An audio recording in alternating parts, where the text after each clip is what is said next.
Hi, welcome back to my YouTube channel Malu Vava vlogs. അപ്പോൾ ഇന്ന് ഒരു സാരി എടുക്കാൻ പോകുന്ന വീഡിയോയും പിന്നെ കുറച്ച് തട്ടിക്കൂട്ട് കാര്യങ്ങളൊക്കെ കൂടിയിട്ടൊരു വീഡിയോ ആണ് കേട്ടോ.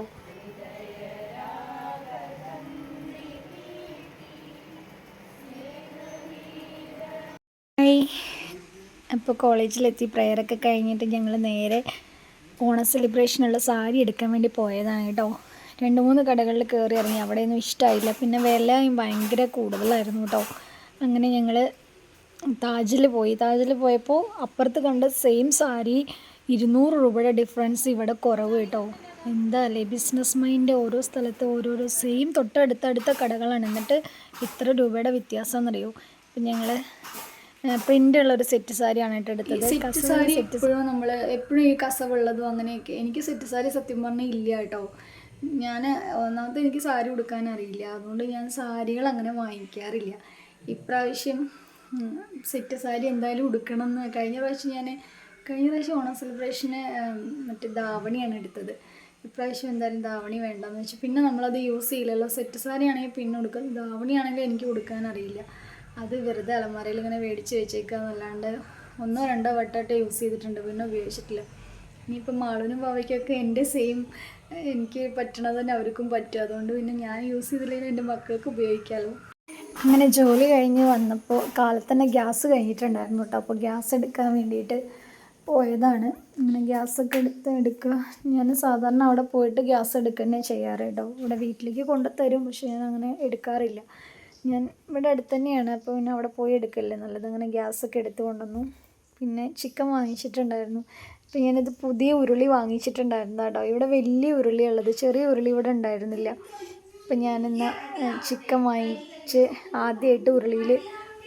അപ്പോൾ കുറേ നാളത്തെ ഒരു ആഗ്രഹമായിരുന്നു കേട്ടോ, ഒരു കുഞ്ഞി ഉരുളി, അതിലേക്ക് ഒരു അടപ്പൊക്കെ വാങ്ങിക്കണമെന്ന്. അപ്പോൾ കഴിഞ്ഞ ആഴ്ച ഞങ്ങൾ ബിഗ് ബസാറിലല്ല, മഹാത്ഭുതത്തിൽ പോയപ്പോൾ വാങ്ങിച്ചതാണ് കേട്ടോ. ഒരു തട്ടിക്കൂട്ട് ചിക്കൻ കറിയാണ്, നല്ല ടേസ്റ്റിലൊന്നുമല്ല വെക്കുന്നത്.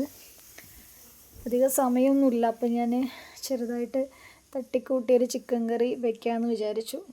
ചിക്കനൊക്കെ ജോലി കഴിഞ്ഞ് വന്ന് അങ്ങനെ കഴുകി മസാലയൊക്കെ തിരുമ്മി വെച്ചിട്ടാണ് കേട്ടോ ഞാൻ ഗ്യാസ് എടുക്കാൻ വേണ്ടി പോയത്. അങ്ങനെ ചിക്കനൊക്കെ വെച്ചു. ഭയങ്കര തലവേദനയായിരുന്നു കേട്ടോ. ചില ദിവസങ്ങളിൽ തലവേദന വന്നാൽ ഒന്നും ചെയ്യാനൊരു ഇൻട്രസ്റ്റ് ഉണ്ടാവില്ല. എന്തെങ്കിലുമൊക്കെ വെക്കണ്ടേന്ന് വിചാരിച്ചിട്ട് അങ്ങനെ ചിക്കനാകുമ്പോൾ പിന്നെ വേറെ ഒന്നുമില്ലല്ലോ, അവർ കഴിച്ചോളും പറഞ്ഞിട്ട് അങ്ങനെ ഇഞ്ചിയും വെളുത്തുള്ളിയും പച്ചമുളകും കറിവേപ്പിലയും ഒക്കെ കൂടി പേസ്റ്റാക്കി അത് കൂടി ഇട്ട് വാട്ടിയെടുത്ത് അങ്ങനെ ഒരു തട്ടിക്കൂട്ട് ചിക്കൻ കറി ഉണ്ടാക്കാമെന്ന് വിചാരിച്ചു.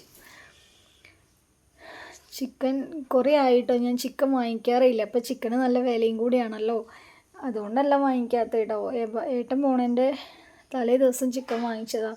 പിന്നെ ഇപ്പോഴാണ് ചിക്കൻ മേടിക്കുന്നത്. കർക്കിടക മാസമൊക്കെ അല്ലേ എന്ന് വിചാരിച്ചിട്ട് പിന്നെ അങ്ങനെ വാങ്ങിക്കാതിരുന്നതാണ്. എനിക്ക് ചിക്കനും മീനൊന്നും ഇല്ലെങ്കിലും കുഴപ്പമൊന്നുമില്ല, പക്ഷെ ഇവിടെ പിള്ളേർക്ക് അതില്ലാണ്ട് പറ്റില്ല.